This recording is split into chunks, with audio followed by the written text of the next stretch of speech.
ఉన్నా ఇప్పటికే మేము అధికారంలోకి వచ్చిన తర్వాత చూస్తూ ఉన్నాం. ఏదైతే మీ 5 సంవత్సరాల్లో మీరు చేసినటువంటి 14 లక్షల కోట్ల అప్పుల్ని మేము భరిస్తూ, ఇప్పుడు మీరు 5 సంవత్సరాల్లో చేసినటువంటి తప్పులను కూడా మేము భరించాలా అని చెప్పి జగన్మోహన్ రెడ్డిని అడుగుతూ ఉన్న సూటిగా సమాధానం చెప్పాలి.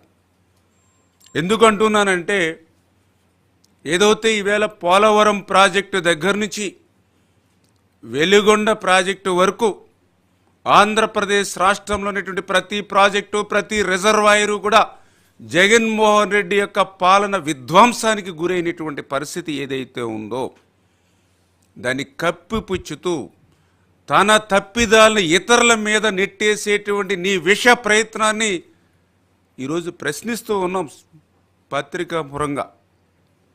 అందులో ప్రధానంగా